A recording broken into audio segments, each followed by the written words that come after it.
I think if Valerie Laredo started MMA, she could be a feminist icon on the level of Marlaja. What's her name? The girl in Pakistan. Whatever. You know what I'm talking about. You mean the civil rights activist? Yeah. Malala? Yeah, that's who she'd be like if she started MMA, right? Like feminist. And What the well, now we know what our fail of the year is. Now it's Mike's Valerie Laredo video. Yeah. Anyways, I hate that guys. video so much. I hate it so Valerie much. Laredo is the new bell hooks. All right, I got that, Mike. David, you Bell just hooks. spilled it. David was cracking open his feminist lit class from undergrad. You know he was just looking it up just now. Yeah. Like, fuck, I can't remember any feminist icons. Okay. Anyways, guys, seasons beatings from the Leg Kick podcast. We're here delivering you a Christmas New Year special. Wow. Oh my God. Oh, wow. A Christmas gift from the Leg Kick. We just keep on giving, don't we, guys? Yep, I feel special. I feel giving. If you feel that warm tingliness in your stomach, that's not COVID. That's Christmas. Oh. That's Christmas cheer. Actually, no, that might be COVID. Go get tested, get vaccinated. So I'm back in Canada, and I'm here to introduce. We've got a nice white theme going on. We like it. If it ain't good. white, it ain't right. Exactly. Once you go white, you know it's right. Whoa, brother. Whoa. So You can't say that. up here up to my right, Jeff the Killer impersonator, juice drinker, quarantining, Mike Asiffo, who likes to spread COVID to other people. He had some MMA fights and, did some other things with the Fan 590. Mike, how you doing today? Jesus Christ. Anyways, over here, bottom right, who I noticed is actually ruining our white theme with his lime green walls. You fuck. Whoa. And his color scheme just changed. Well, he is truly a chameleon. David, he had his first MMA fight in England. We saw it. Beat the crap out of some poor soul, some poor limey. Where was he from? He's like an Asian Where was the immigrant. victim Shouts from? out to that guy, man. What's that? Said he's like an immigrant from China. Don't do that. Don't do that. Oh, where? Yeah. Well, if he's from Britain, then he ain't no friend of mine because he doesn't wrestle. No, he does not. No, he does not. Shout out to that guy. David stepped into England and immediately became the best wrestler in the country. Yo, off camera, I have a hilarious take about that. That's really funny. All right, perfect. I can't wait to hear it. True. Some guys are like, "Oh man, have you done judo before?" I'm like, "No, no." Have you done judo? Oh my God, that's so funny. No, I just bumped your hip and like flipped you over my shoulder. No, I've not done judo before. Does a double leg once. Blimey, Harry, are you an Olympian? Hilarious. Like, do they do wrestling in Canada? I'm like, actually, no, we're terrible. Mind you, I've been told in the United States that my wrestling is tip top. Oh yeah, I don't want to brag, but you should. Why not? I don't know. So I've been told that my in the States that my wrestling is D1 level. That's all I. All right, take it easy. Take it. I swear to God, that's what people told me. D1 level. You know what that reminds me of? Remember when Eddie Bravo was telling the story about how he was training Joe Streetbend and Joe Streetbend was doing Muay Thai and he goes, he's Bangkok ready. Yeah. Yeah. Stefano's And Bangkok then ready. Eddie Bravo made a cringy song about it. Oh, did he? Hilarious. Have you heard the Bangkok Ready's? Oh, Eddie Bravo's music is worse than his jiu-jitsu. Oh, that's a take. I mean, his jiu-jitsu is pretty good though, so that's not really. David, that's the funniest thing you've said all day, my man. Okay, wait. see, that's this. Eddie this Bravo is that versus black Stefano, belt no beef gi that I've grappling never matchup. understood. Let's set it up. Wait, he's a 10th planet black belt, right? Yeah. So you mean a white belt? You're killing me. I can't.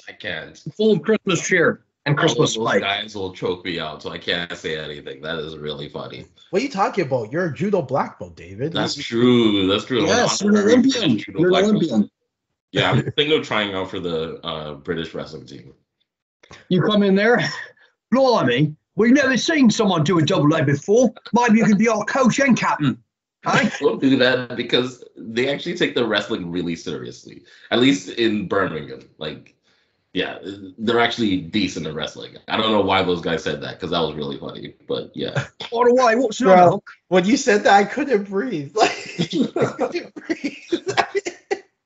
Hilarious. Okay. So, and finally, I'm Stefano Hosko. I am your white savior on this podcast. A D1 Olympic wrestler, apparently. D1 Stefano. Wait, did you say D1 Olympic wrestler, Mike? Can that be your name? Sorry, my bad. D1. I'll be D1, Stefano Hosko. Why not? Stefano D1 Hosko. D1. You'll get the D later. Don't worry. Anyways. Pause. Is that homophobic? Pause. Anyways, so today we've got a bit of a special treat in store for you. We're going to go over some news, and then we're going to go over our picks of the year. All right, our picks of the year. We've got some picks. We've got some kicks. We've got some ticks. Hopefully, we won't get Lyme disease, but we are going to. Huh? Some chicks, like women. I have a woman in one of my picks. That's very offensive, David, and misogynistic of you. Okay, my bad. Now, news time.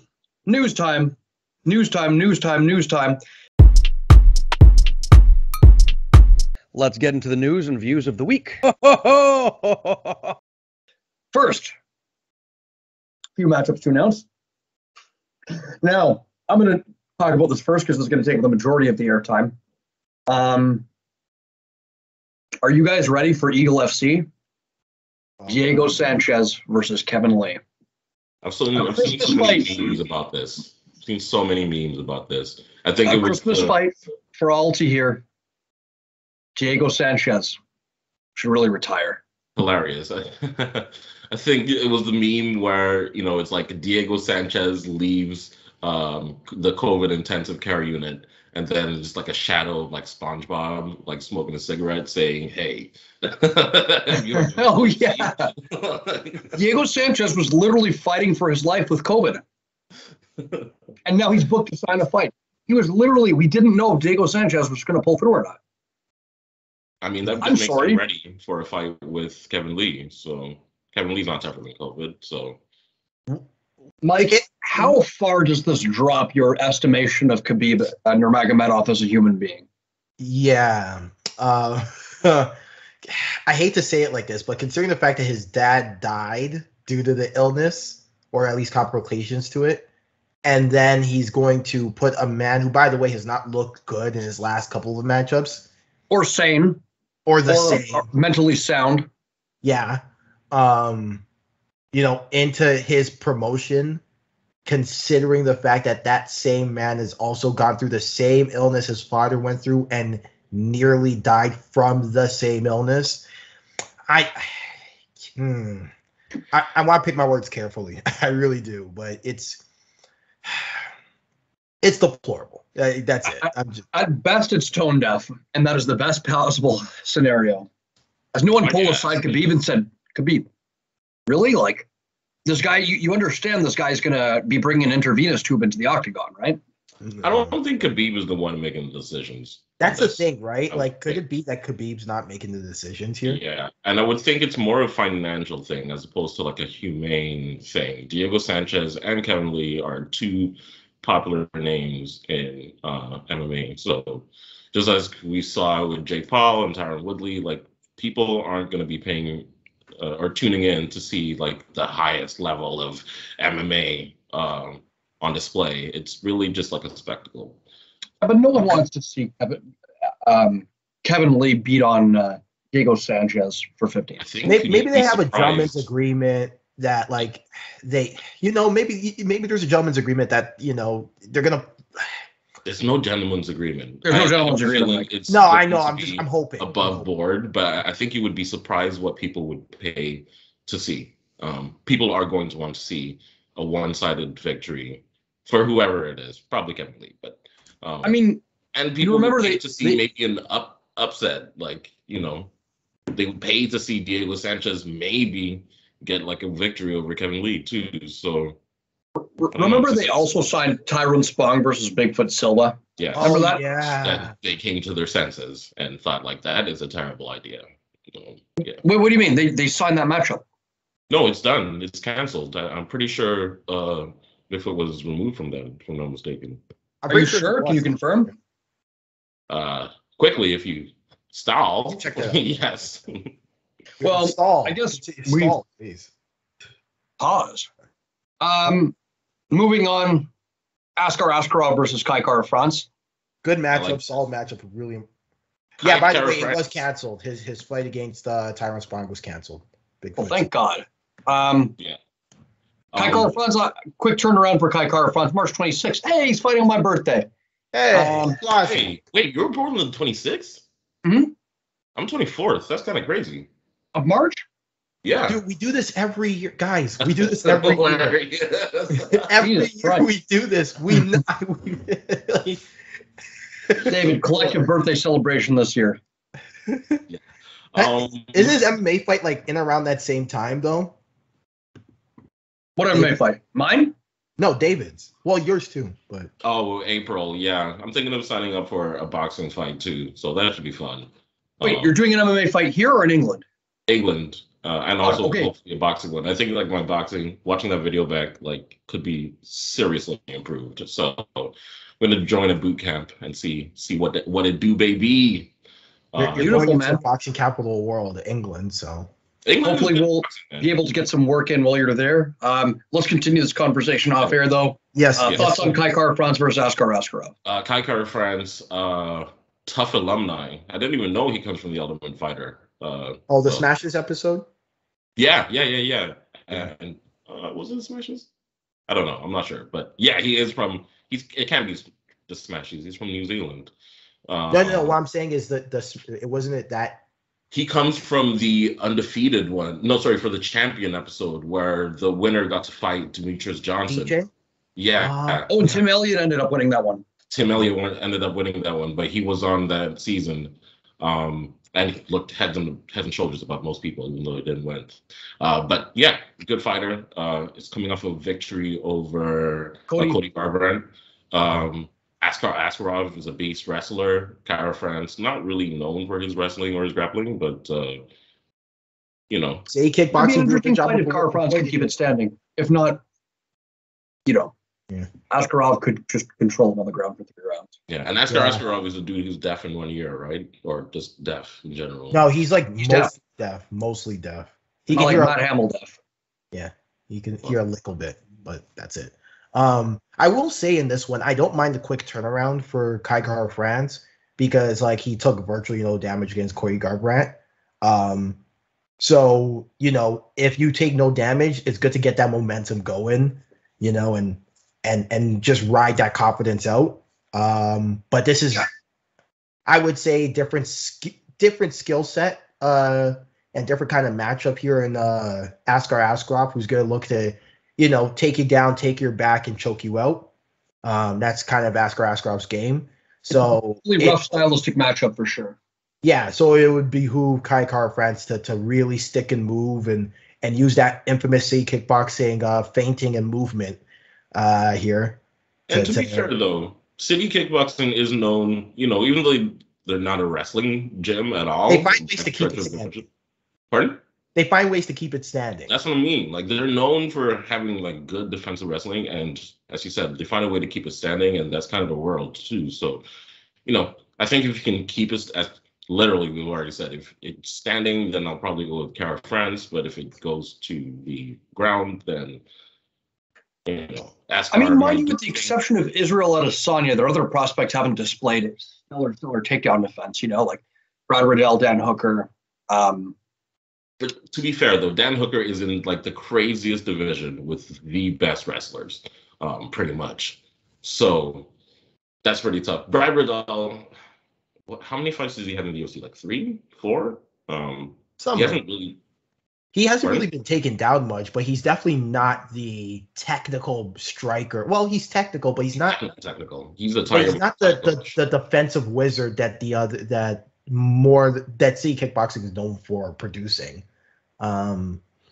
I mean, Kai France isn't really that kind of guy either, if I think about it. Like, he's more of like kind of an explosive kind of speed guy. Yeah, he's definitely not as super technical, but he does employ like a lot of feints. Yeah.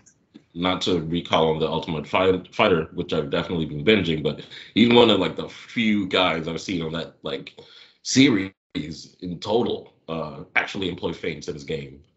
So it'll be interesting. And I'm looking at the standings right now. It says that Kara France is number 6 and Askarov is number 3. So is this a title eliminator? Probably. I would say so. Like, who's number 2? Pantoja? Figueiredo.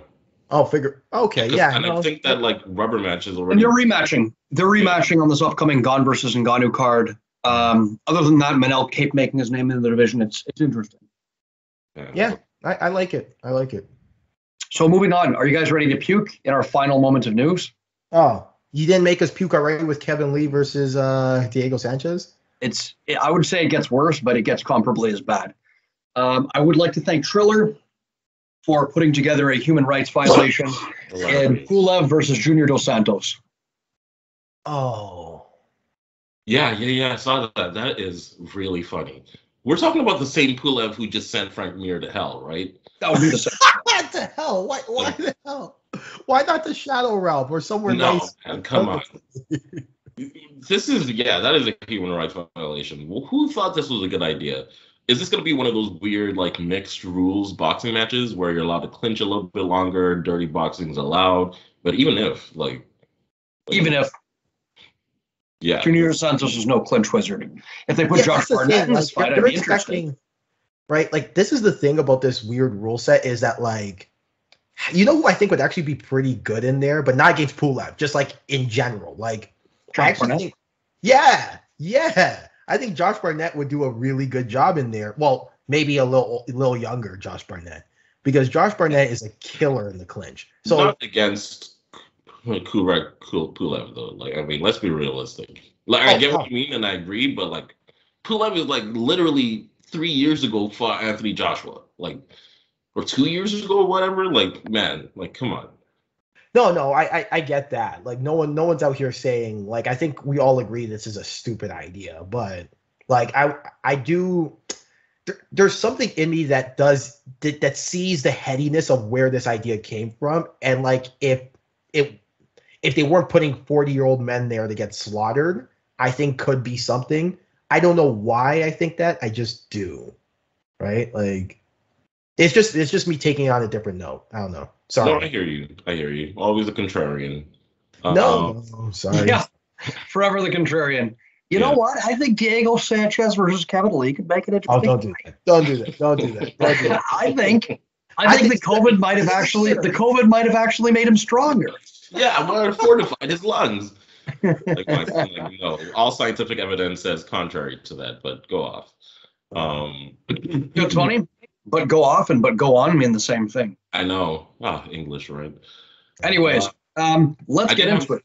Wait, I did have, a couple more bits of news that I wanted to talk about. First of all, Santos and Ankalaev. Have we talked about that already? Did we? Which Santos? Yeah, Santos. Thiago Santos. Well, who else? Oh, yeah, we talked about Santos Ankalaev. Yeah, that's right. Okay. Did we talk about Carla Esparza getting the shot against Namajunas next? Is that confirmed, or is that just something Dana White said? It is something Dana White says, which is pretty much. No, Dana White lies a lot. But although, like, when it comes to matchups, he's not about the matchups most times. I would not mind Carla getting the next shot, especially because, she defeated Rose in the past. I'm sure Rose wants that rematch. And, like, let's be honest, at this moment, who else are you going to give? Lemos needs one more fight, I think. Mackenzie Dern does not deserve it. And you know what? I don't mind Carla's chances either. Like, I don't like Carla's chances. I don't like Carla's chances. Carla does have a win over Namajunas. Like, but that was like it was so far. Tough alumni. I mean, that's going to be my new thing to just keep saying that. Our tough core. Since he realized that one championship isn't worth the paper it's printed on, David has now switched from our one correspondent to our Damn, I gotta stop saying that. They might sign me one day. No, I'm not going into one rabbit hole. Yeah, I just realized. I'm like, yo, Stefano, way to talk yourself out of the contract. They're one of the three. One, I love you, Chaudhry. Sit your dog, please. Hilarious. Okay, lastly, I wanted to talk about Francis Ngannou. Obviously, I'm sure we've all read and seen Dana White's comments about Ngannou and how you say what? Hilarious. Wait, is that a wrestling thing? No, I'm joking. Mike gets that joke. What? Okay. This is Ngannou's last. And you know what? This actually ties into wrestling weirdly enough. Bear with me for a second. Okay, David. Please go on. Okay, keep it on track. That's an inside joke that Mike wants to talk about once, and he'll understand it in wrestling. Am I right, Mike? Anyways, Hey, man. Anyway, Ngannou is going to be kicked. Spit it up. We got a whole Christmas special. Fight under his contract. Apparently, there's a clause on all championship contracts, or just all championships in general, that if you fight and you win your title fight, then you're automatically extended for one more fight. Whether you think Gan is going to beat Ngannou is besides the point. But I just wanted to say, do you feel that the UFC have done Ngannou dirty? And not just the way he's being treated, but also even the way he's been promoted. Since Ngannou, you mean? Yeah, Ngannou. You said gone. Yeah, I think they've done him dirty. I think he's your heavyweight champion. I think he's incredibly marketable, handsome guy, knocking people out left, right, and center. He's just a good ambassador, has a great story, seems very affable and friendly despite being an absolute killer. And a good talker. This is the kind of guy that you drive the Brinks truck to his house. This is the guy whose loyalty, it's a bad look to be involved in a squabble with somebody who could be a cash cow and is presumably one of the nicest human beings on the planet. It's a bad look. It's a bad look. It's UFC. But the UFC has a habit. Dana White has a habit of, I don't know what it is, but most people just for whatever reason take Dana White's side when it comes to these squabbles of money and marketing and contract disputes. I don't know what it is because he's short-term thinking and it's penny wise, pound foolish thinking. This is why I was gonna say it's similar to wrestling. See, Stefano, it's connected, man. It's connected. The brand of the UFC, like the WWE, is bigger than any individual star. So at the end of the day, people like the product of the UFC, and they're gonna want to side they're gonna want to be on the side of the UFC as opposed to the side of an individual fighter. Here's another parallel, because both fan bases are immature and childish. They can't see the nuance in a man demanding more money, right? And a revenue. It's a limited approach. And let's be honest, it's a limited approach. Let your stars have some room to grow, right? Let them have some money. Let them. You know what I mean? These people are your cash cows, and if you put them front and center, UFC is a constant staple. It's always going to have its viewership. We see that at this point. It's dominating the market. But there's no shame, there's no harm in letting your stars, have a little bit of shine on their own. And I think if you keep them suppressed, you prevent those massive peaks of people like Conor or Ronda. The personalities are a big aspect of why people get into fighting. The personalities of these people, and let their personality shine through. Because there's enough personality right out of my mouth. Because I was gonna say, they do let some stars grow, but it's interesting the ones. I'm not gonna make this a race thing because I think that's a little overplayed. But it's interesting what stars they let become bigger stars. Like Conor could pretty much do whatever he wants, and still be in the title picture and be in Dana White's good graces. I mean, the man fought Floyd Mayweather, for goodness sake. I don't think there's any other fighter that would have been able to make that deal a possibility. Ronda Rousey could act in movies. She could do whatever she wanted, and still be in Dana White's good graces. Even, once again, bringing it back to Tough, the way she behaved was just, on her season, was just disrespectful and just an embarrassment. Tough historian David Agabruzzo. Yeah. I'm with you, man. And look, a lot of people become stars, not on that level, but stars nonetheless. Despite the UFC, not because of them. Derek Lewis, for instance, has a big cult following. He did that in spite of the UFC, not because of them. Dustin Poirier, for example. Poirier, beloved fan favorite. I think he wasn't getting the push from the UFC for a long time. He had to scratch and crawl for every single inch of that. I think his fight against Gaethje, followed up by his fight against McGregor, is really what cemented his legacy or his fan popularity. Same, I would say, for Nate Diaz, although I'm a little bit less. I understand the Diaz. Nate Diaz became a star in spite of the UFC as well. Yeah, I understand the Diaz brothers. Famously, both of them did. Yeah, had a huge following before that, but I think McGregor definitely took it to another level. Another follow-up question I wanted to ask is, okay, so let's say he does lose, and unfortunately, he no longer does business with UFC anymore. Do you think he can still be a big star in Bellator? Because even though he won't have the same platform, he would still have. I say instead of Bellator, he goes to one championship and fights Brendan Vera. Could you imagine? It's possible, honestly. It's not that ridiculous. I mean, Chatry's been throwing money at everybody apparently. So yeah. Look. Send him to Eagle FC. All right. And he can fight. Okay. He can fight Dada 5000 or maybe Dan Severin or someone like that. Oh my God. All right. Isn't Dan Severin 70 years old? I'm not even trying to. What? He might join the WWE. We never know, right? He might. Here's an idea. Here's an idea. I've got a good one here. Bear with me now. He might go to Bellator and fight Fedor. Wait, are you being serious? Because I actually kind of like that idea. That's a Mike. I don't want to see Fedor die. Yeah, I don't think that would ever. That idea. I'm just saying. Could you imagine him across from Fedor and Fedor pulls it off somehow? Could you imagine? Mike, you're an absolute sociopath. I know. Yeah, no, I'm not gonna get behind that. Yeah. I know. Okay. Let's resolve this news segment. Right. Fine. And non-existent transition to our Christmas segment. Wow, that was a great imaginary segment. Just picture it. It's better if you picture it in your mind. Okay. It's like a book. Your imagination to the story never really lives up when you see it on screen in the movies. Like that transition. Now, we've got a little list to go through here. Yeah. List. Like.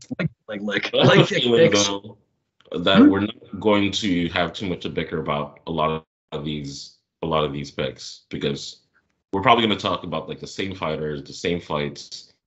So I'm going to try to be a contrarian. Okay, let's hear it. Well, Mike, we've got our list to go through. Mike, why don't you start us off wherever you like, Mike? Why don't you?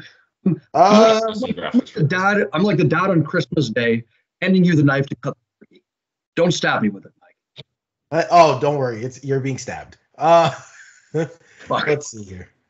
So, yeah, let's start with Fighter of the Year. So this goes to the fighter who we think has been the best or has had the best year of 2020. Oh, Jesus, 2021. I think this one's going to be non-controversial for a lot of us. Who wants to lead? I'll go. I have two. No, you got to pick one. No, I have two. And I don't care. You have two. On the one Leave hand, one of them behind. On the one hand, everybody says Kamaru Usman, just because of his 3 title defenses. He's Nigerian, so represent. But Charlie Olives as well won his match against Michael Chandler, won the title, and then defended it against Dustin Poirier when everybody thought he was going to lose. Those are the two that I would say pop to mind immediately. And I'll also put. You got to pick one. If you had to pick one, gun to your head. You got to pick one, David.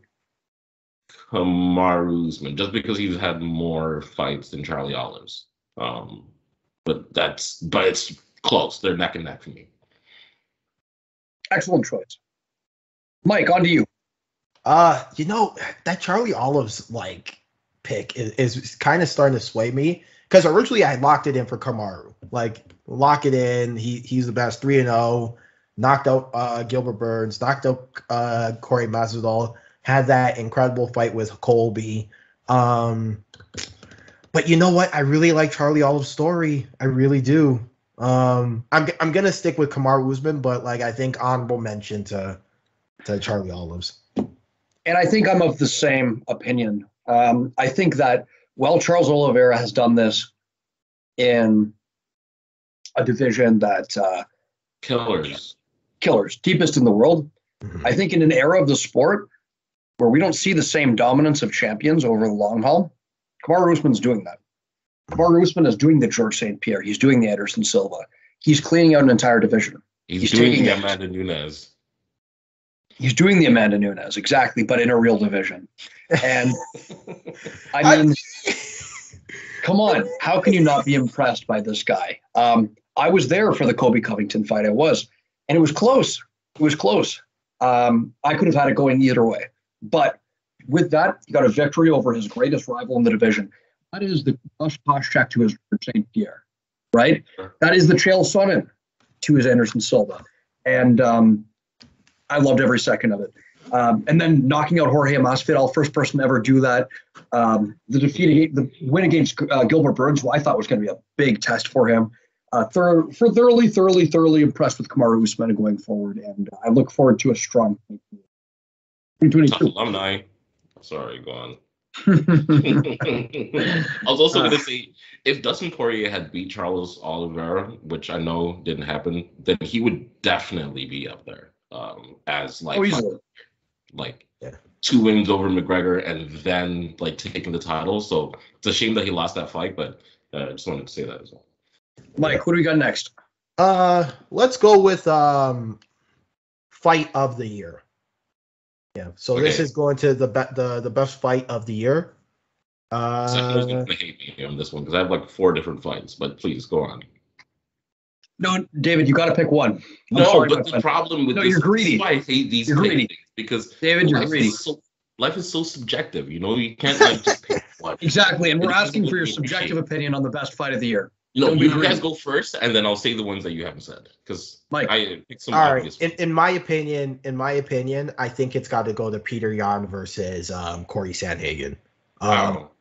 I was really thoroughly impressed. I went to watch it again just to make sure what I thought was happening, and I was even more impressed given a second watch and even picking out more technical attributes. Not only was this a fun fight, an action-packed fight, and a slugfest, but it was actually technical. You know what I'm saying? Like, sometimes you see, like, for example, and I hate to do this, but Forrest Griffin versus Stephan Bonner, right? Great fight, put the UFC on the map, saved the UFC, and it's credited as saving the UFC as such. But, you know, not the most technical fight, right? I think there's an even more contemporary example of that, and this was on my list, but not the one I would pick. Justin Gaethje versus Michael Chandler. Yeah, exciting fight. That's my pick. Like, exciting. You talk about that one. You talk about, but that. not the same kind of, not the same kind of technical acumen being presented like it was in this one, and that's why this might be the off the board answer or the contrarian answer. But I really think it's Sandhagen versus Yan. No. Mike, my mind wants to agree with you. I really do. And I see where you're coming from. That fight was incredible and had everything that I love in a fight. It really did. It had turnarounds. It had technical developments. It had fun striking. It had really active grappling with a lot of scrambles. But you know what? I just have to rip off my shirt, yell "Just Bleed," and say it was Michael Chandler versus Justin Gaethje. And a part of me, you should feel part sick. of me is saying that because I saw that fight live. That's right, ladies and gentlemen. I saw that fight live. And you would not believe the amount of punishment that these two were able to dish out and absorb. Justin Gaethje literally falling forward with every combination, throwing his entire body into it. When Michael Chandler picked up Justin Gaethje in that third round for that slam, time stood still. The entire arena was like, ah! It felt like 10 seconds of him just lifting Justin Gaethje off the ground. Doing excellent work with uppercuts that I always love, holding and hitting, insane leg kicks. A fight where Chandler really proved his heart, and despite losing 2 on the trot, his stock is not any lower going into 2022. What can I say? I'm a sucker for a knockdown, drag-out brawl sometimes.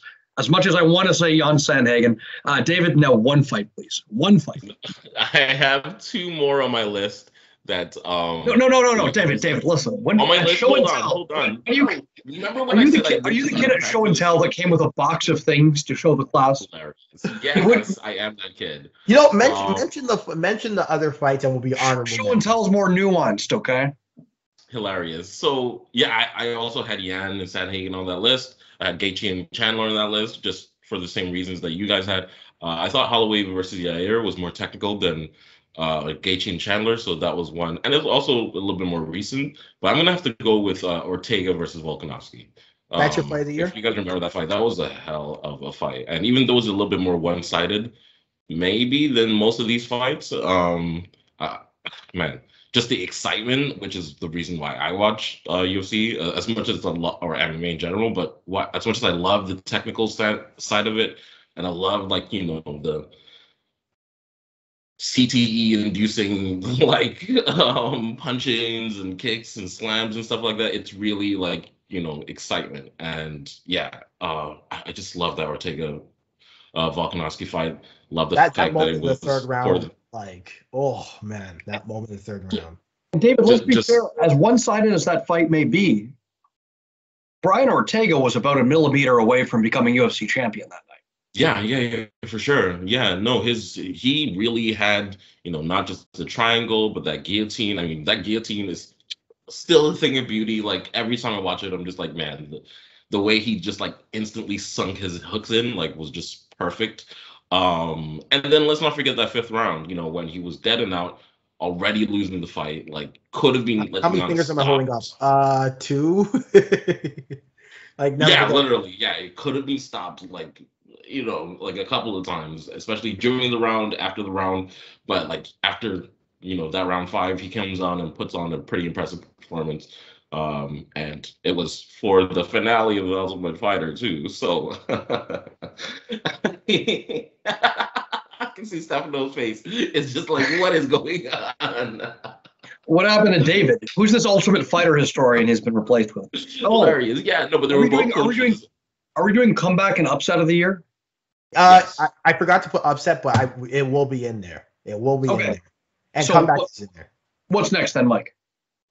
Let's go with KO of the year because, yes, I'm a degenerate and I love a good KO when I see it.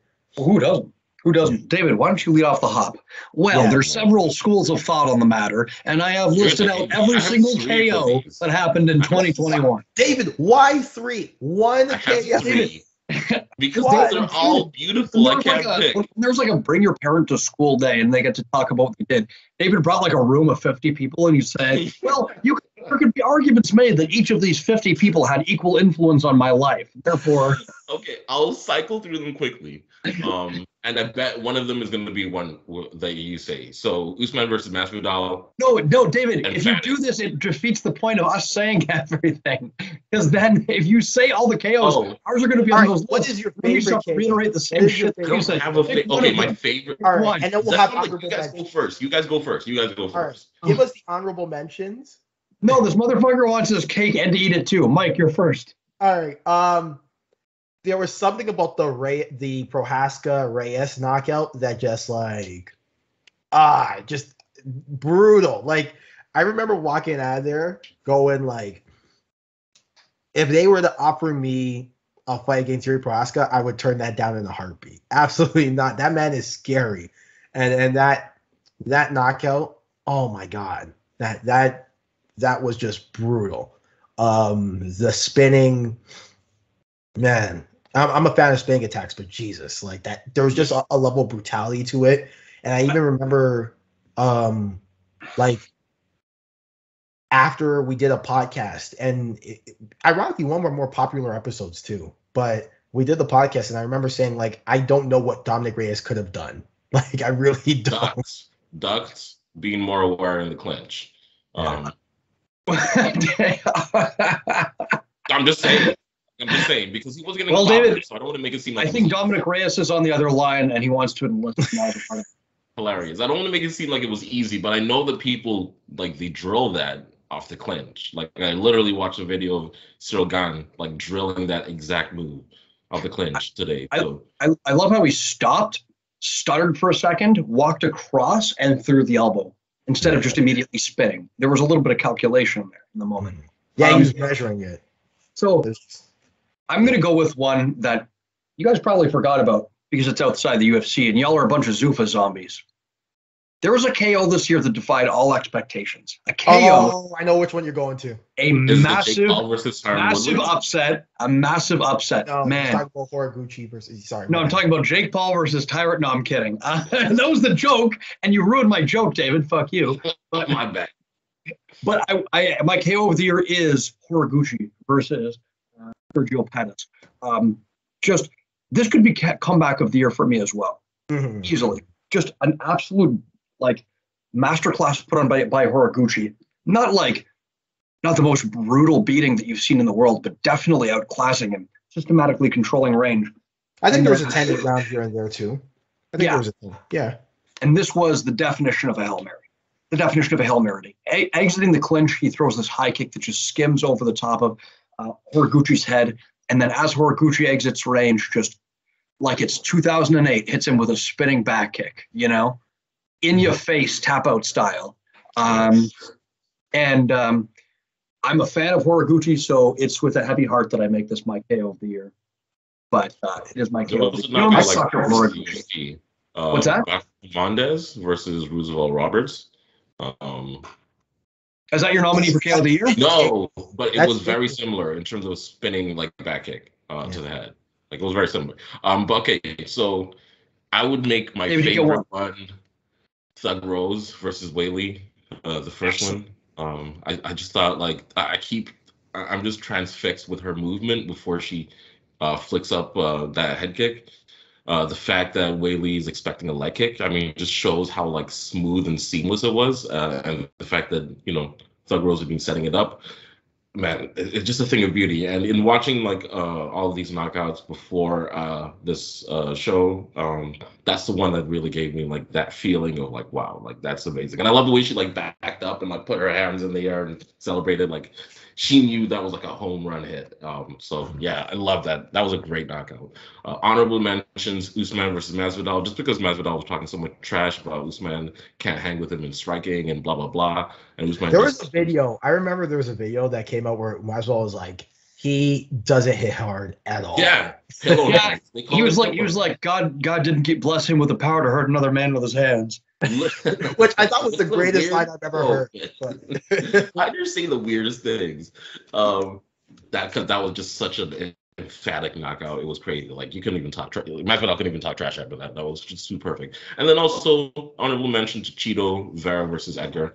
I think that was reminiscent of Anderson Silva's knockout against Rich Franklin. No, not Rich Franklin. All the front kick. Vitor Belfort. Yeah. The front kick to the face of Edgar, and then finishing him with shots once Edgar hit the floor. I thought that was a thing beauty as well. So, but my pick would definitely be Thug Rose because it was just so technical and just so beautiful. And even though it wasn't like shin against the dome like Pro Cop or something, like yeah, it was so beautiful. Beautiful skip stepping left high kick. Loved it too. Mike, what's next? All right, so we're gonna go into sub of the year. So this goes to obviously the fighter with the best or most flashiest submission, or whatever of the year. Okay, so I actually have nothing for this one planned. So I have zero. No one gives a fuck about I'm gonna go with the guy who submitted Rodolfo Vieira. Why not? Oh, the what would that guy's name be, David? Anthony Hernandez. There you go. There it is. Yeah, you gonna talk about it? I watch fights. You gonna talk about it? No. No. It was a pretty standard guillotine. Rodolfo was gassed. Who it was done on. After he got beat the heck up in that first round, or after Hernandez got beat up in that first round, I think he just put it on him and landed like a couple mean elbows and just kind of. I think he goes for, was it like a darts or something initially, and then gives up and then just like goes for the guillotine, which, yeah, shout out to him. Oh, wait, hold on. Honorable mention to the guy who recently, never mind. I can't remember it, but the guy who recently like almost like snapped that dude's arm with that arm bar that everybody was freaking out over. Yeah, I can't think of it. Go on. We will talk about that in a second. Mike, who's your pick? I'm having a tough time deciding on this one, to be honest. Me too, because I have two in mind. Because I no, you gotta pick one. You gotta pick one. I know. I want to say Muniz and Souza. Let's go with that one. Do it. Huh? Do it. Do that one, and I'll do another one. Yeah. No, I'm gonna go with that one. I'm gonna stick with it. That's my. He broke still. It's symbolically, I think, the best one. Yeah. Boom. That's mine. I'm gonna lock it in. Okay, so I have one that's also an arm break. Robert Protomani versus no. No. There it is. I'm gonna go with, and this is a sleeper, but I love it for a couple reasons. One, you don't see Kimuras anymore, and I love Kimuras. I like everything that Gamrot does. I love the low single that he hit on Jeremy Stevens, especially after Jeremy Stevens called him an ankle biter, and just a beautiful step over Kimura from that half guard position. Lovely, loved every second of it. Yeah. Ooh, honorable mention, since we're talking about Kimuras, honorable mention to Makhachev versus Hooker. And Hooker. Yeah. Fuck you, David. You didn't hear him. He was like, "Oh, when was the last time you saw Kimura?" I'm like, I thought you were going to say Makhachev, actually. Yeah. Whatever. All right. Subs need love too. Yeah. What's next, Mike? Okay, so going through it, here we go. Prospect of the year. Yeah, prospect of the year. Now these are, I believe this is somebody we think is going to make waves in 2022, correct? Yeah, or later, whatever. I judged it who's had the most impressive performance over the last 12 months. But David, you can't be like Islam Makhachev. Like, it's got to be a prospect, somebody who you think is going to make something. So many fighters, like it's subjective. But I give it to him. Let's start by listing off the UFC roster, because I think all of them have undeveloped potential. Hilarious. Yeah, I'll give it to Khamzat Chimaev. Because it's definitely the right choice, though. Come on. Yeah. I mean, the fact that people are doing, breakdown on like the technique of his takedowns already after 3 fights in the UFC, and I think speaks volume. He gets the biggest pop out of any of the newcomers. I would say his star potential is even higher than someone like Sugar Sean, which is saying a lot. So yeah, I think he's definitely next up. Would love to see him get one more fight under his belt before taking on Kamaru for that welterweight title. And I really think he could fight middleweight. He could maybe even go into light heavyweight as well and be a force there. So I don't know about light heavyweight, but I did see him against Jack Hermanson, and oh boy, he put it on him, man. He put it on him. Oh boy. Let me ask you guys a question though, because I had a friend who's a casual friend, casual fan of MMA, and they don't pretend like they're anything different. But they presented an interesting question that I had to think about. They said, let's say Khabib didn't have his career and retired, and then Khamzat Chimaev came into the scenes.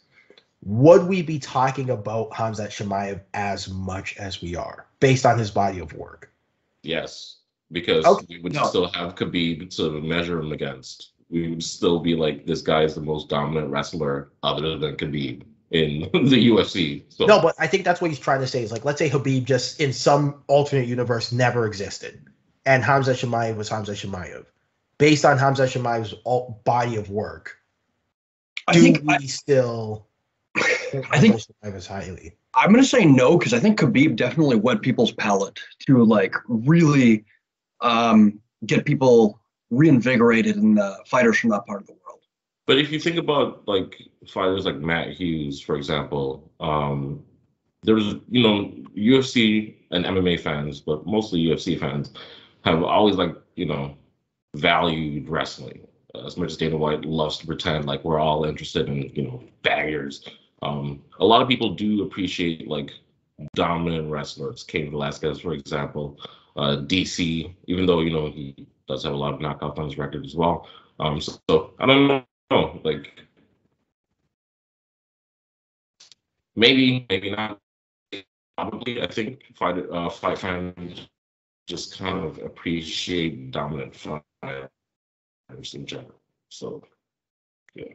Hello? No, We hear you. we're here. Okay, I'm like, wait a no sell. No, we're here. We're here listening to your every word. You know, we're hanging on your wisdom. Hilarious. Yeah, no, I really think like they just like dominant fighters, and however it looks, even Kamaru Usman, who's mostly up until recently a wrestling guy. I haven't heard the same Khabib comparison up until like his recent title defenses, but people still kind of But you know why? Because Hamza Chimaev looks like Khabib, as well as has the same kind of wrestling style. Kamaru Usman's more of a body lock and he doesn't have the same kind of wrestling style, and he's black, right? Like whereas I'm gonna make it a race thing. Man. No, it's not a race thing. It's just like it's like aesthetically, like they're both from the mountains of Caucasus. Caucasus and baby is Caucasian. Chimaev obviously being from Chechnya and Khabib being from Dagestan, so two different regions of like that region, but they do look like, to the untrained eye, you would be like, this is Khabib put 2.0 based on aesthetics, right? So yeah, I get it. Yeah. So Mike, prospect of the year, go.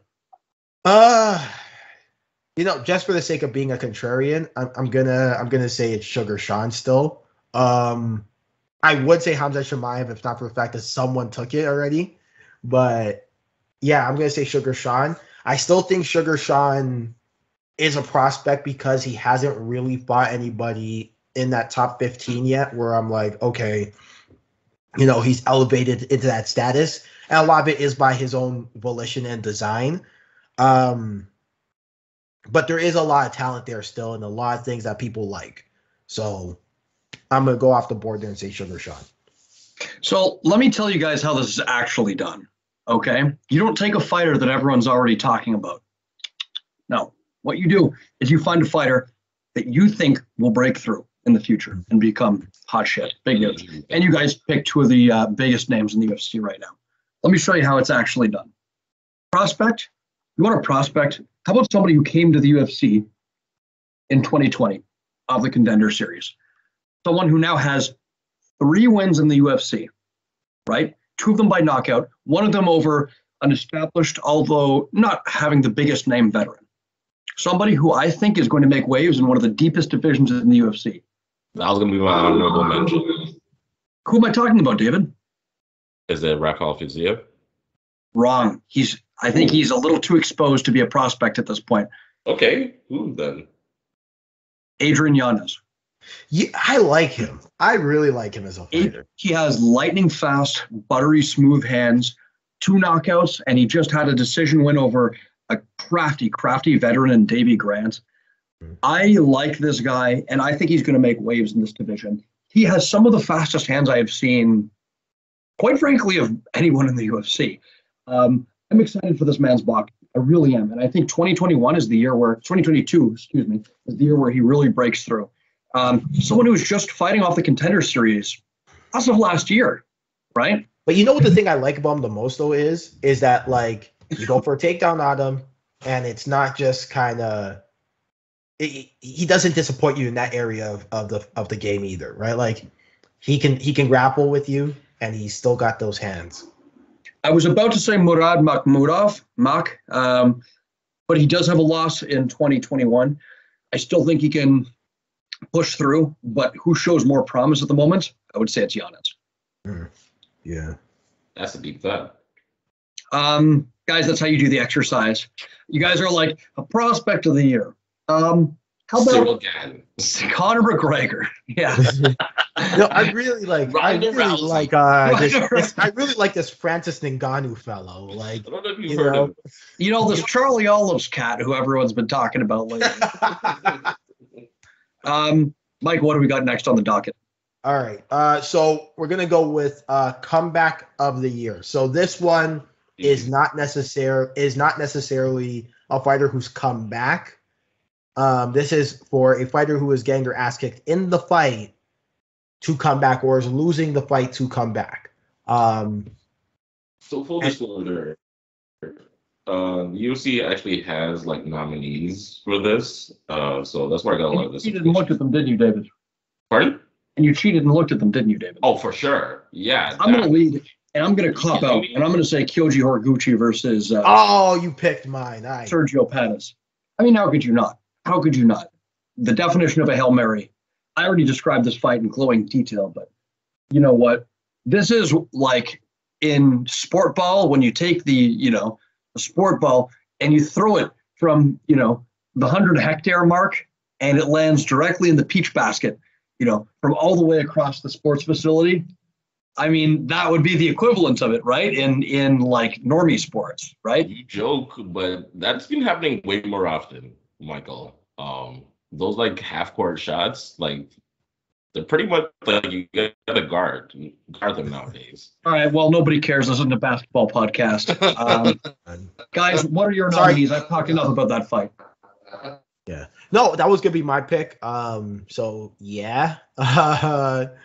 But you know what? Kennedy and Chukwe versus who's Carlos Solberg. Yeah, that was a great one. Yeah. Yes, and I've been calling him Kennedy Njokuani. Yeah, racist. Racist. I'm joking. Charlie Olives versus Michael Chandler. Charlie Olives that's a good one. In that first round. Like absolutely done. And he literally came out of that round. The in between rounds came out in the second round, and within 30 seconds put Michael Chandler down. So I mean, you can't really get much bigger than that because he got knocked down twice in that first round. And he looked like out of it. He could have been finished. A lot of referees would have finished it, would have called the fight there too. So I don't know. For me, that's the one that stands out to me. He survived an insane amount of punishments and just showed his veteran experience and just being able to roll those shots on his knees with Chandler and just, hell of a fight, man. Mike? Yeah, my bad. He just kind of cacked out on me for a split second. To play us out, what does that mean? Your screen's still frozen, by the way. Yeah, really. Oh, is it? Okay, hold on. The pinnacle of professionalism. Oh, I know. How about now? Is it still frozen? Did Mike really say Sportsman of the Year? What does that even mean? No, it's supposed to be good guy of the year or good gal of the year, kind of thing. Okay, got it. Yeah. All right, what's next, Mike? Okay. Appointment of the year? Let's see. I forgot to put this in here, but upset of the year. So a fight that we thought was gonna go one way, didn't give anybody a chance. I mean, can we all just talk about how it's Juliana Pena, Amanda Nunes? Yeah, come on. Yeah, there's really no other choice on this one. Can you imagine someone was the Adesanya versus Blachowicz fight this year? Yeah, right. No, was that last year or was it this year? I'm pretty sure that was 2020. Okay. Although then it's gotta be Juliana Pena. Although, you know what? I remember kind of and you were kind of dismissing me a little bit, but I was kind of giving Jan a bit of a chance there. That's true. That's one point where Mike's contrarianism turned out to have a little bit of. I was giving Jan a fair chance here. That's it, David. Say it louder for the people in the back. Broken clock is right at least twice a day. So yeah, no. Oh, that fight was 2021. Yeah. That fight was in March 6th, 2021. Yeah, because it feels like a different time. I know. Yeah. Crazy. So are any of you changing your answer to that? No. I mean, just for the sake of discussion, I guess I can change my answer to that, but I really do think it's Pena versus Nunes, just because Nunes has been so dominant. Everybody had this as a watch. A lot of people were Pena doesn't even deserve the title shot. This is just another Nunes, wrap the division up, blah, blah, blah. And I think Jack Slack, whose podcast I've been watching, by the way, has called it wine mom drunk fighting. Oh, I love yes, he called it wine mom boxing. Yeah, wine mom boxing. That's a great description of the way Julia Pena went out there. And kind of put it on Amanda Nunes. Dude, Pena. But you know what? Hats off for Tua, right? Like, hey, you gotta do what you gotta do. Whatever works, man. Whatever works. It's not called, this isn't gymnastics. We're not judging form. We're judging, results, right? So whatever works. If she You can lose deal 4 points for not having good form. Yeah, exactly. So Yeah. The style points weren't there. The style points weren't there. But I remember, like, I tell this story all the time. But I remember furiously looking through Pro Line, looking for the line. The second I saw this, crack Amanda Nunes. I was like, but okay, just to quickly talk about Adesanya Blachowicz, that's another good example. I think most people thought Adesanya was going to steamroll through Blachowicz, especially after what he did to Costa. And Adesanya, we thought his striking was just leagues above everyone, but once again, I'm gonna be honest. I listened to the Jack Slack on it, and he was like, "Yeah, Yan does a lot of weird stuff on the feet that kind of threw Adesanya off, and it was actually pretty even on the feet as well. And once it got into the grappling exchanges, like Yan did a great job. Because you guys who do grappling will know, like, it's one thing to be heavier, which means that you have the advantage, or even be stronger, but it's another thing to like use that to your advantage in grappling situations. And if I'm not mistaken, Adesanya is a purple belt too. So I mean, he's probably grappled with like some heavy dudes before. So I thought, Blachowicz did a great job of just controlling the fight on the ground and then an advancing position, right? Making it to mount and just making it what some people would have called a 10-8. I mean, yeah, exactly. Like he really posted a shutout, and then considering like what Glover Teixeira did to him like a few months later, I mean. Hey man, there's levels. That's got to go down as an upset because you can't make. I mean, nobody can make the argument that. I mean, maybe, but if Adesanya went against Teixeira, like I don't know if that fight goes the same way. Like. I agree. I think Teixeira's honesty in the ring would not play well against Adesanya, to be honest with you. But we'll see. Okay, what's next, Mike? What's on the docket? Well, the last one is well, it's not the last one, but who do you guys think is going to end up as champion in 2022? Like by the time 2022 is all said and done, who will end up as champion in each weight class? All right, you want to go top to bottom or bottom to top? Heaviest to lowest?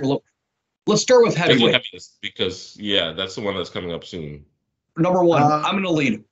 I think it's Cyril Gane. I wouldn't put my life savings on it, but I would go Cyril Gane. I think Ngannou is very much a live dog, but I do.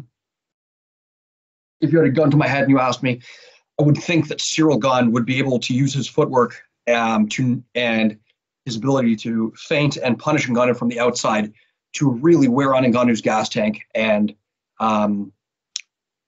damage him over the course of 5 rounds to a decision. Again, I wouldn't put a red cent on it, though. I would go Gane as well, although to be a contrarian, I'll just say that I think obviously Ngannou has the power advantage, Gane has the technical advantage on the feet. I think it'd be interesting to see if, there's any wrestling in this, because I think Ngannou has this. I was just going to say, Gane's been pursuing the wrestling offensively quite a bit in his last few fights. Is he wrestling or is he clinching? Because he's attempting flips. He's attempting double legs. Okay. Yeah, I was going to say, like, if Ngannou can maybe, I was going to say get a takedown, but Gane has, like, submission victories, so I really don't know. But if Ngannou can maybe take him down and then ground and pound, I think like that's the most likely path to victory, other than like a flash knockout or something like that. But if not, if it goes to decision or if it's just like a stand-up battle, then I'm gonna go with Gane. Unfortunately, love you, Francis. Sorry, man. Mike, that's your Cameroonian brother there too. Mike, what do you think? I'm gonna go Ngannou. And it's not me just being a contrarian. The one question mark I do have about Cyril Gane is the chin. Like, I don't know if he can take a Francis Ngannou shot, and I'm convinced that Ngannou will hit him at least twice. right, with something heavy. So there's few human beings who would be able to take that that Ngannou punch, right? So right, that's my interpretation. Yeah. So and to give Ngannou credit, he has been getting better. Like since we first saw him, since his first loss to Stipe, like he has like been getting like progressively better in each fight. So the Stipe fight was a big exhibition of that, yeah. Yeah, I mean the fact that he can like defend. I saw him like defend the takedown, like take the back. reverse, take him down. I'm like, what is going on here? Anyways, sorry. All right, what's next? We have light heavyweight. Now, I think you guys think you know what my answer is going to be, but I think I'm going to change it. For the past couple months, I've been saying Magomed Ankalaev is going to be champion by the end of 2022, and I'd like to take that back. The more I study these fights, the more I watch what's going on, I think it's got to be Yuri Prochazka. And I'll tell you why. I think that Magomed Ankalaev, incredibly technical, incredibly cautious. He's a fighter that, is very hesitant to work on offense and waits for those perfect opportunities to drop back and counter on defense. I think that the chaos of Yuri Prochazka is not going to play very well for somebody that's so orthodox, somebody that's so in the box, somebody that is, he's very technically proficient, but in a very, very orthodox way. And I feel like fighters like that don't like chaos. They don't like when things are out of control. I think if Yuri can keep it wild, I have Yuri being the champion by the end of 2020. Right. Agreed. Okay. You know what? Like, I would probably guess that Yuri's going to win it at some point in 2022. I just don't know if he's going to hold it. And this is my guess for off the board. I think Alexander Rakic is going to be the light heavyweight champion in 2022. Interesting. I think Alexander Rakic and Magomed Ankalaev are going to meet as a title eliminator, and I think Rakic is going to beat Magomed. I just really like how explosive Rakic is. I really do. I just can't shake it. And I think from A to B, he's the fastest guy in this division. I don't like him from a technical standpoint against some of these guys, but I think he's got the power and the explosiveness to beat Yuri Prochazka. So, off the board answer. Maybe I'm being a contrarian for contrarian's sake, but I'm going to go Alexander Rakic. Now, 185, guys. Man, it depends on if Bobby Knuckles can pull it off, eh? That's the one, right? Yeah. That's the big question mark in this division. Because if Bobby Knuckles can do it, then Bobby Knuckles stays champion through 2022. But if Adesanya beats Bobby Knuckles, then it's Adesanya, right? And I think if Bobby Knuckles, I don't know why I said that. If Robert Whittaker, I think if Bobby Knuckles, if Robert Whittaker beats Adesanya, they're definitely rematching that. Definitely, I think anyway. Right. Like immediately, within a year for sure, unless it's like some vicious beatdown, which. No offense to Robert Whittaker. It's not. Yeah, I think it's gonna be close. It's not gonna even like Adesanya. I can't see viciously beating Robert Whittaker. It's either gonna be like a decision, let's call it as it is, or it's gonna be like a quick knockout. Which after 3 months, Robert Whittaker would be ready for. So I don't know. I agree with you. It's either Whittaker or Adesanya, and my money's gonna be on Adesanya just because even though Whittaker's been more impressive. Not even more impressive, just been very impressive in his recent fights. I don't know if he's made the technical adjustments needed. And even if he has, I'm not sure his stand-up is on the level of Adesanya. That's the thing. He doesn't have to make his stand-up on the level. You gotta make the threat of the takedown known while keeping that Robert Whittaker stand-up, right? Like now, yeah, I would say. Is there a path to victory for Robert Whittaker? Absolutely. And, if he's able to fight a rounded performance, mixing in wrestling and clinch, keeping Adesanya guessing, not being super obvious when he's going to blitz, there's a lane to victory, sure. But there's a durability question in my mind for Robert Whittaker. Because he's been hurt in his last I mean, he won his last two performances, right, and was hurt in both of them. Both against Gastelum. We've got Darren Till. Yeah. Gastelum and Cannonier. And I think at points he was hurt in all of them, except maybe not the Cannonier one. No, he was hurt at the end of the Cannonier one pretty badly. Was he hurt in the Gastelum one? The Gastelum one, I think it was more of like, it was pretty one-sided in my opinion. Maybe he got stung a couple times.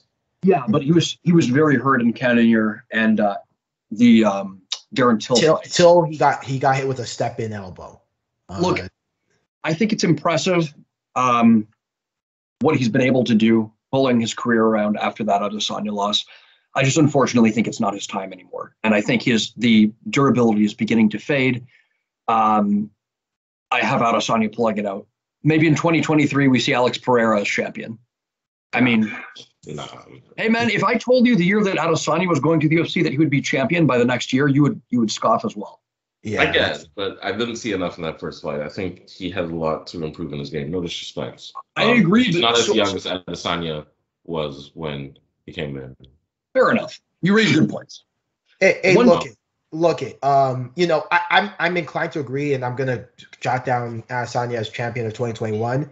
But here's the thing. If I read, who do you think's older, Robert Whittaker or Israel Adesanya? Adesanya's over. Yeah. Yep. Right. Who has had more fights logged in the bank in terms of all the combat sports experience? Of course, Adesanya, of course. Like 100 kickboxing. Right.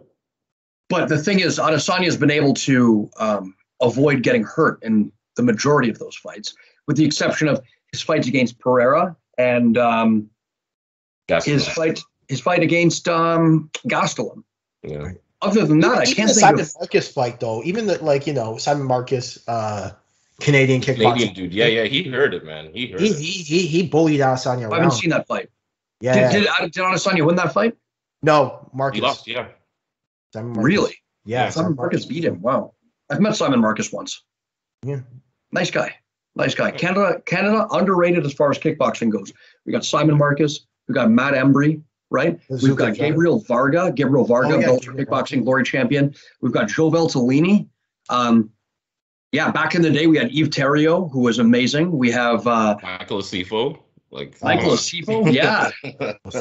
Mike, listen, I don't want to be too divisive with my pick for this next one at 170. So I was thinking, whether we support Usman or whether we support Masvidal, I think the important thing is we can all come together in the center and just discuss it, Whether you're on the left, whether you're on the right, you're never going to let that down. Whether you support human rights or whether you want to send degenerates into concentration camps, we can come together and talk about it. Oh, off air. We're going to talk about that off air.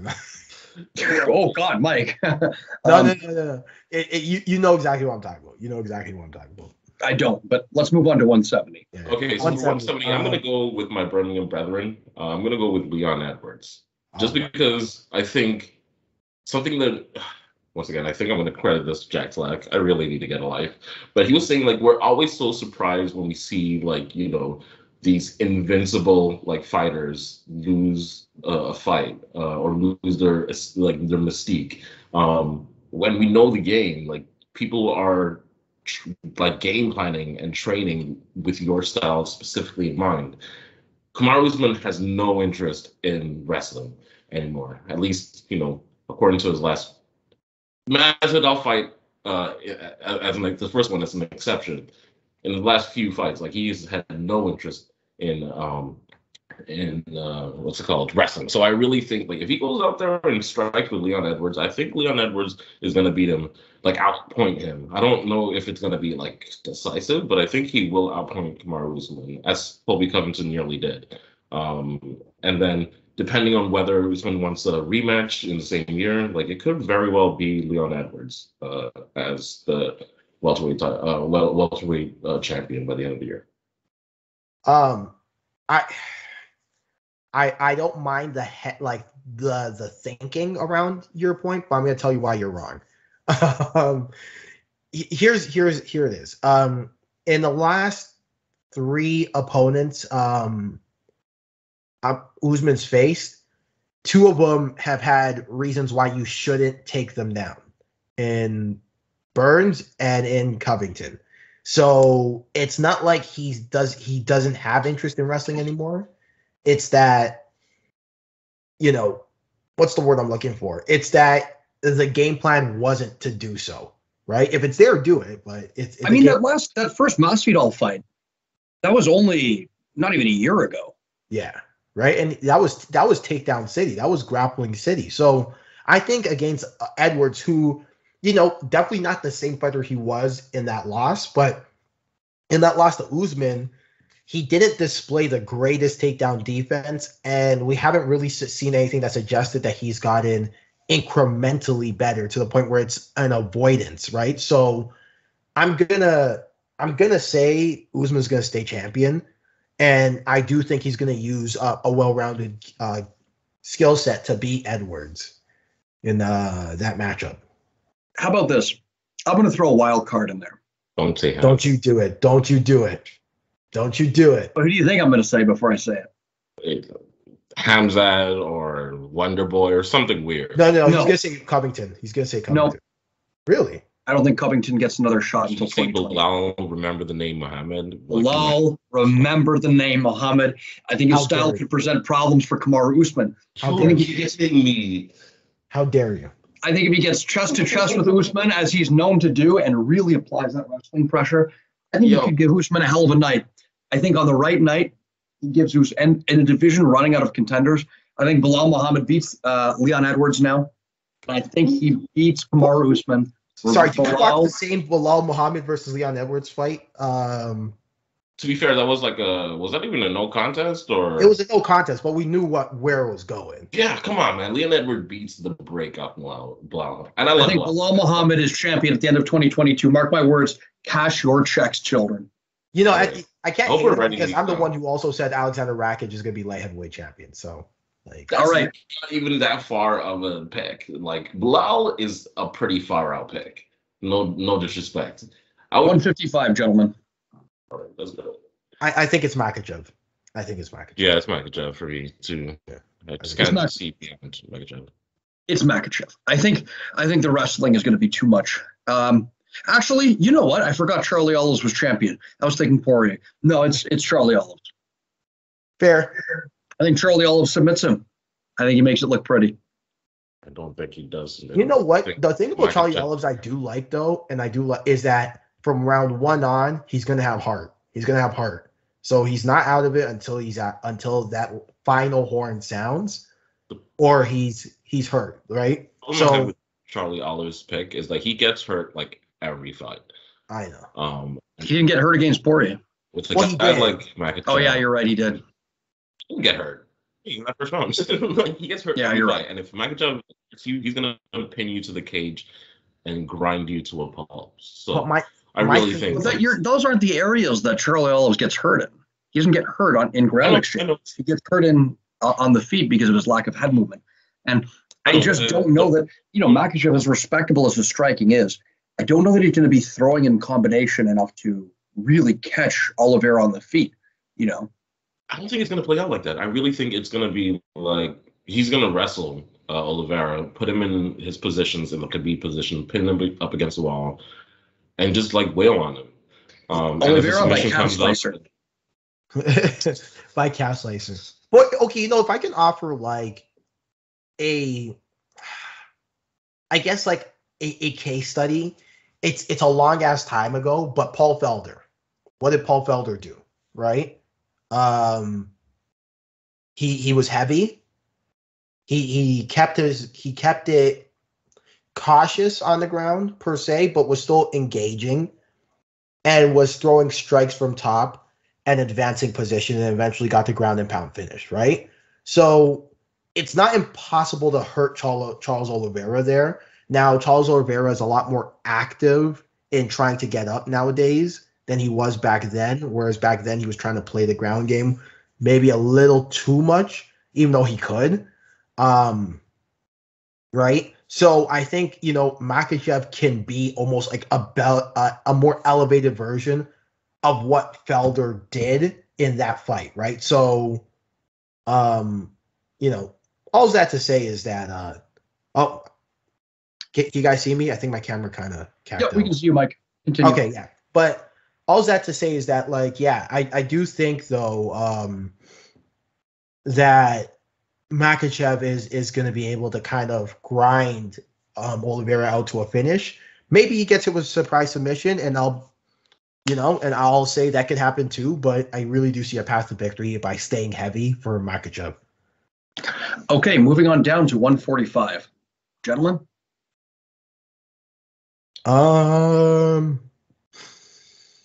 After seeing the Yair Rodriguez fight, I do think Volkanovski's going to stay champ. Man, I don't know. Wait, what? Say that again? I think Volkanovski's going to Yair versus Max Holloway fight. I'm not saying I'm completely soured on Max Holloway, but I do kind of see that there's a path to beating him on the feet. There's a path to keeping him at bay. And I think superior strikers like Volkanovski can do it. And I think Volkanovski is going to stay champ in 2022. How about this? Max Holloway goes up to 155 in 2022, and Volkanovski remains champion. I'm sticking with you. I'm going to go with Holloway. He has had, in my if it wasn't for us focusing on champions, I would put him right up there with Fighter of the Year. Like some of his performances, most of his performances, really, all of his performances have been incredibly impressive. And I think if he goes against Volkanovski, I want to say he'll have a different game plan, but I don't think so. I think it's gonna play out very much like the first couple of fights. But yeah, I've just been super impressed with the way he's been fighting this previous year. So I'm gonna go with Holloway, even though I love Volkanovski.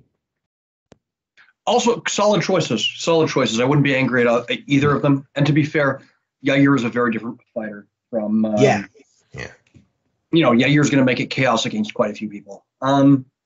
Next up, down to 135. Guys, I'm going to go with Merab Dvalishvili.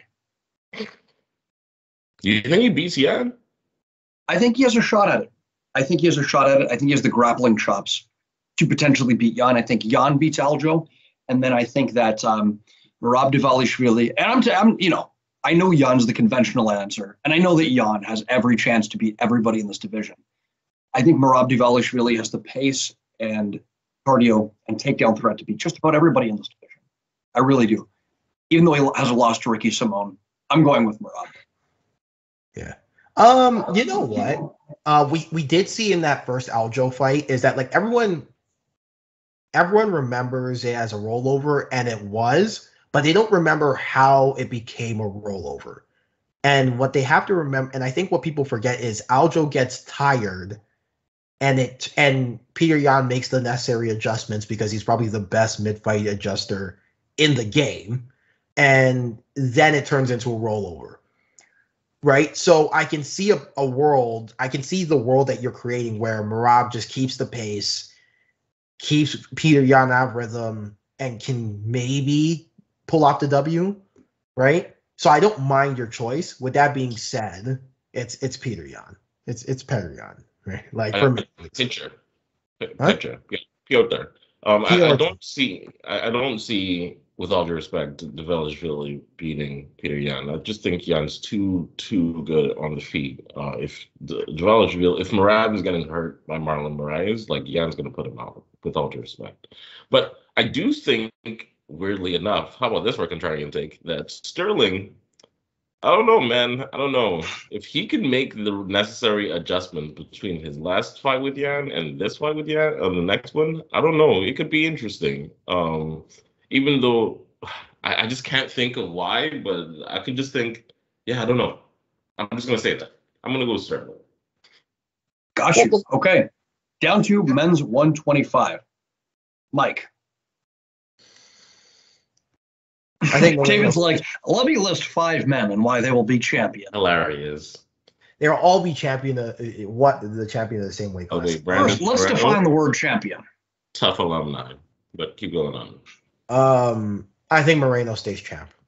I think Moreno stays champ. I think he He made all the necessary adjustments. I think that weight cut for Figueroa is too damn much, too damn hard. He's gonna lose that third fight, and I think I think Moreno is gonna go on to beat some combination of Pantoja, Cape, France. Like I really do. So, yeah. I'm gonna go with Manel Kape. I think that we are looking at Kape in a superstar in the making. I think we're looking at such raw, unharnessed potential that's beginning to come together. He's a great at stance switching. He's explosive and hits incredibly hard for the division. He's tall. He's training with AKA, so you know the wrestling's going to be on point. I think Kape by the end of the year gets a title shot and ends up winning over the winner of Figgy versus Moreno. I think it's not Figueredo. Kai France. Just because I think he's shown really good progression. As I said, if he beats Askarov, then the next logical fight is for the title fight. So he's going to get that before Cap, in my opinion.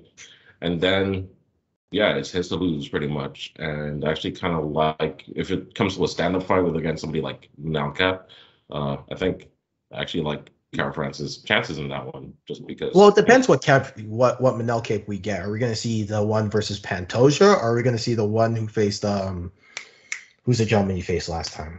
That he looked amazing against. I can't remember the gentleman's name, but if you see that guy, then Cape can absolutely knock out and beat anyone in this division. Well, he has 2 wins. He has one against Ode Osborne, and the other one was against Zhuma Gulov, who, from my view, Zhuma Gulov was a highly touted prospect that I was very excited for. Mm-hmm. And when that Kape fight came up, in my head, I'm like, man, I don't know. I don't like to see these 2 very good prospects fight so early because I think they can both make waves in this division, both Zhuma Gulov and Kape.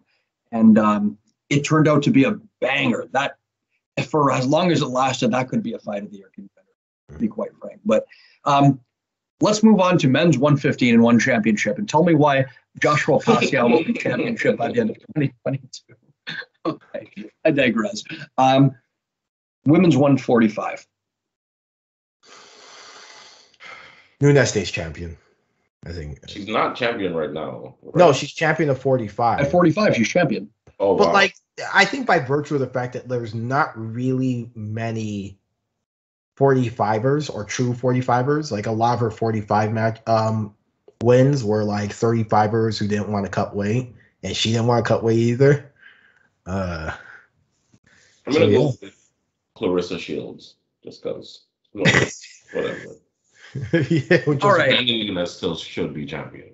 Here's what we're gonna do with this. Mike's over here going with the boring orthodox opinion. You know, he's like the 8x10 sheet of blank paper of MMA opinions. All right. David over here doesn't know what to say, so he's trying to throw a little bit of satire in there. I'm gonna give you a real take. I'm gonna give you a spicy take. I'm gonna give you a take hotter than your grandmother's lasagna. You wait. Okay. Nonna's lasagna, step aside. Grandmothers don't cook lasagna, man. Nonna's cook lasagna. You shut your mouth. All right. Listen. You know who's going to be champ in the UFC at 145 by the end of 2022?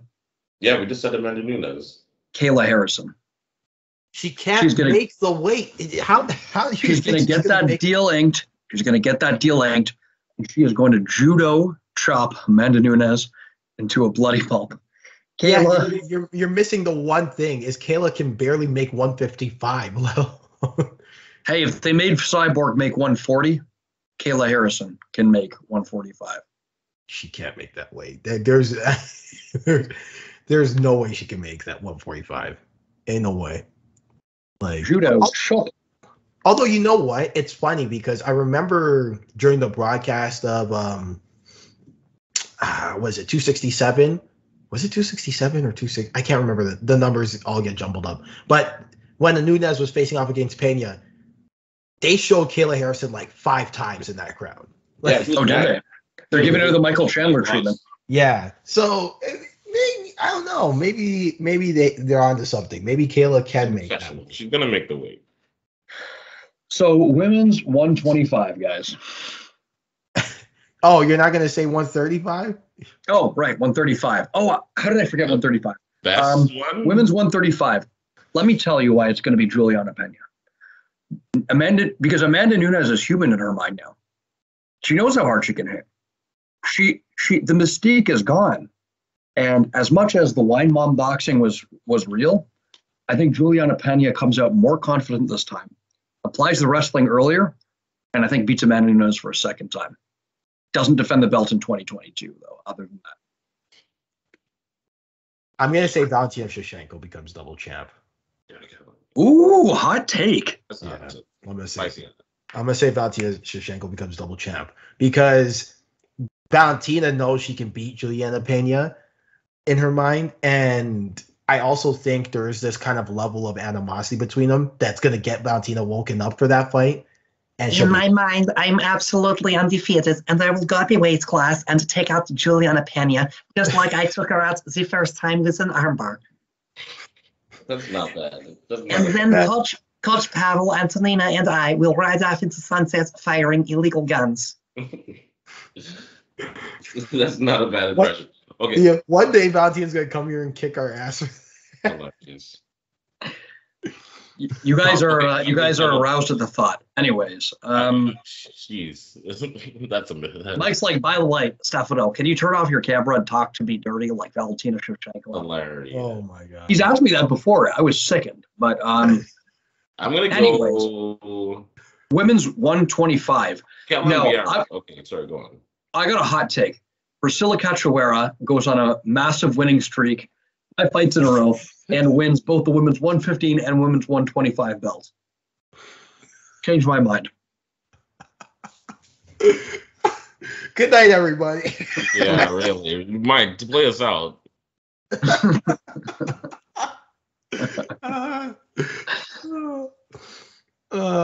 Okay. So I take it you agree?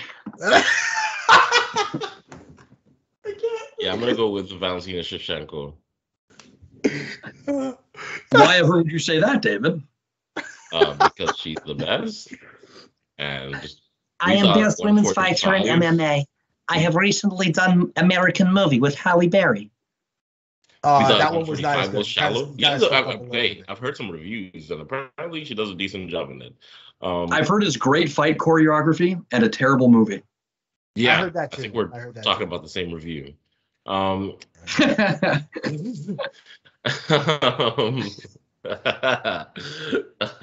Anyway, yeah, I think we always criticize 145 for being shallow, but 25 ain't got many. Ain't got much. Yeah.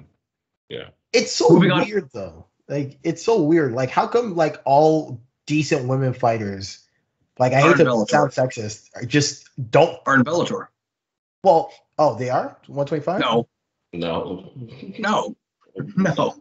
I'm about to say I'm struggling there too, but okay. There's a Lee Malay McFarlane, I guess. Yeah. Oh, what's her name? Velasquez or Vasquez? Yeah, Cain Velasquez. No. You know what? Never mind. Juliana Velasquez. Yes, I'm well aware. Let's see. Moving on then, women's 115. Now here's where it gets interesting. I'm going to say it's Rose. I think there are a number of very interesting contenders in this division, but I think they, like fine wine, they need a few more years to age. And I think Lemos needs a few more years to age, and I think Marina Rodriguez needs a few more years to age, and I think Mackenzie Dern needs about 3 more years to age. But there's prospects; they're knocking on the doorstep. I think Rose gets through Carla Esparza, and because Rose tends to defend her title fairly infrequently, I think it's Rose one and done in 2020. Yeah, I'm gonna be a contrarian. I'm gonna say Shi Yan just because I like the story for her. You're talking about the whole. Sorry, you're talking about the girl who got murdered by Carla Esparza. Yeah, her. Oh, Yan Xiaonan, you mean? Sure. You said Shi Yan before you racist. Because she typically goes by last name first name. She typically goes by last name first name. So Shi Yan. That's her like. It's Yan Xiaonan. Yeah. No, because like when you. Never mind. No. Stefano's right to call me out. I don't know what I'm talking about. I'm going to stick with Rose. Rose sounds right. You think they're going to do Jurjacek again? No, right? Probably not. Because, Joanna hasn't fought in like 3 years. I'm exaggerating, but like it's been a long ass time. I think they do Joanna Wei Li. in 2022. Again? For what? Because What do you mean? What do you mean? I think Joanna actually won that fight. To be honest with you. yeah. Dude, I remember being on this podcast for an hour trying to explain to them why I think Joanna won. I'm with Mike. And then what ended up happening is, I'll never forget this, because it was the first time we ever got like negative reviews, and just a whole bunch of Chinese people, like, you know, and I say that because they were writing in Chinese characters, right? Michael's an idiot. Michael doesn't know what he's talking about. Fuck Michael. It was rough. I agree. I love my Chinese people.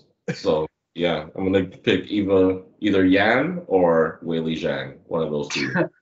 Damn. Xi Jinping hops out of the closet and slips David a couple of yen. All right, no Chinese jokes, man. Apparently they'll play around there. Yeah, you're being sponsored by Xi Jinping. That's why I'm wearing red. That's why I'm wearing red. Now a brief message from our sponsor, the Chinese Communist Party. Oh my God! Don't do that to my podcast. Do not do that to my podcast. What do we got next, boys? Is that it? That's pretty much Yeah, it. that's it. Unless Any more categories? Is that it? Sportswoman of the year. Honestly, it's MMA. It's legalized fighting. Let's not. Although there are some good people in this sport. Like, you proposed this category. This was your Yeah, idea. really. I know, but I thought about it. I'm like, this is, Sportsman of the year is always Dustin Poirier. I was gonna say. Yeah, there's good people in the sport though, for sure. But like, actually, Derek Lewis does a lot for his community too. Like, as much as like, the memes and the hilarious jokes, but I love Derek Lewis when they had that hurricane in Texas. Derek Lewis was driving his truck in to people's homes, personally rescuing them, not asking for an ounce of clout. Yeah. So, but I was gonna say, like, yeah, when they asked him after he knocked out Chris Dawkins, he says, "Man, what other sport can you beat on a cop?" Thank you, Derek. Thank you. The black community thanks you for that. You know what he said before the fight too? He's like, "Yeah, obviously I don't want to lose. I don't want to get Rodney King'd." Hilarious. I love it. So yeah, no, there's definitely like, good stuff. Category. We've got one more category. Sorry, go on, Mike. Sorry, what's your category? Disappointment of the year. Oh yeah. Always I have one. UFC and fighter pay, but go on. My disappointment of the year is Kevin Holland. I had big hopes for Kevin Holland going into the year. 2020 was the year of Kevin Holland. He had 4 wins or 5 wins. Was it 5 wins? Yeah, we need to look back on the prospects of the year. We might, like last year, we probably were really high on him. No, it's because we were about to, and then he lost to Derek Brunson. But he didn't lose in 2020. He lost in 2021 to Derek Brunson. Oh, that's probably fair. Because I remember he was undefeated, was he not? Yeah, I was favoring him to beat Chimaev at the end of 2020. You remember that? Oh, yeah. Were you? I was. Yeah, I remember being so vehemently against that. Was I the only? I remember being vehemently against it because he couldn't wrestle because that one Thiago Santos matchup. Yeah, and then we found out that is a big hole in his game. And to his credit, he's gone to AKA, which is a good move. But for me, 2021 was not his year, unfortunately. And I love Kevin Holland, and I look forward to seeing him do things in the future. He was doing well in that Kyle Daukaus fight, but clash of heads ended it in a no contest, unfortunately. Yeah. Well, Dave. Okay. That's a good show. It has to be Kevin Holland. I can't really think of anybody off the top of my head like that. I was expecting you to say Amanda Nunes. No. Every fighter loses. That's not to be too. Yeah, I think. Come on, take the kid gloves off. Take the kid gloves off. No, every fighter loses. I'm not that surprised. I am surprised, but it happens. I would have to say, just looking quickly. I just came across the name here. Nope, I got nothing. I got nothing. Kevin Lee for getting dropped out of the UFC. Yeah. Yeah, you know what? He had a lot. He had a lot of high hopes for him, and then. That's a fair point. Yeah. Mike. Yeah. Before I say mine, quick note: Jose Aldo also does a lot of good work for his community in Brazil. So yeah, Sportsman of the Year for that one. As does Charles Oliveira, apparently. Hey, yeah, Charlie Olives. They built that community center. You know, it's funny. I was watching the Embedded, and they built that community center for the kids. And they're like, yeah, we'll teach them about fighting. We'll teach about this. We'll teach them sex education. I'm like, wait, what? Then you built this gym, and there's like a place in the gym for teaching kids, and you're going to teach them sex ed. I'm like, that's a little weird. And then I realized that they're like super religious. I'm like, oh my God, it makes sense. Abstinence. Abstinence, kids. I'm going to teach you. I'm going to teach you how to give a man brain damage, and then I'm going to teach you why you should abstain from sex. Yeah, literally. Abstinence. It's Adam and Eve. Not Adam and Steve. Okay, relax. Hey, wait, disappointment of the year. I'm going to go with Cody Garbrandt. That's what I was gonna pick. Yeah. Yeah. Now he doesn't win this year, though. But, sorry, go ahead. I was gonna say he does have a win this year. Yeah. Right, but like I think that's kind of the half of the issue, right? It's like he gets that win against Rafael Assunção, who, by the way, has not looked himself since. And then after, does okay in the early going against Rob Font, but kind of fades against Rob Font, and then in a move down against Kai Kara-France, just gets shut out completely. So, yeah, this is a man who was a former champion, and a lot of people had a lot of high hopes for, and then, yeah, he's just kind of disappointed since. So that's my disappointment for 2021. Good fighter. I love Cody Garbrandt, but unfortunately, that's going to be my pick. Excellent. Do we have anything else? No. That's basically it. Well, guys, This year? It's been a slice. It's been a great year in the leg kick. Our New Year's resolution is to finally get some good cameras going in 2022. For those of you that joined the journey with us this year, thank you. Thank you for supporting what we do. For those of you that dropped off, we know your IP addresses. It's been a slice. It's been a great year of combat sports, and I'm happy I got to call it here with you guys. Oh, man. Oh, it was a nice touch. We don't even need to threaten children after that. That was great. We'll threaten Stefano for being such a puss. No, I'm kidding. Remember that time we did like 3 months without Stefano? That was hilarious. 3 months. Was it 3 months? It might have been like a month or something like that.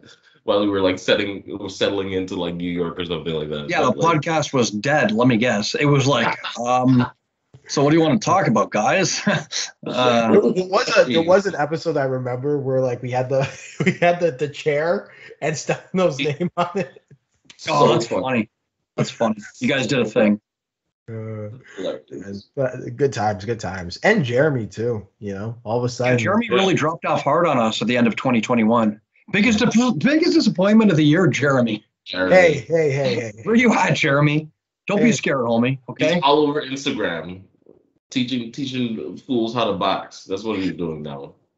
Like Nick Diaz said, I don't think Jeremy's hurt. I think he's scared. I think he's scared to fight everyone out here. What's up? Where you at, Jeremy? That's an MMA meme that people don't get. Oh man. I don't think he's hurt. I think he's scared. Where are you at? Where are you at, Jeremy? The problem is too, you can't take like that and the oh my goodness, let's just talk about this off air. All right, in this crazy mixed up world where the year is ending, just remember, you got 3 things. You got life, you got family, and you got this podcast. See you in 2022, everybody.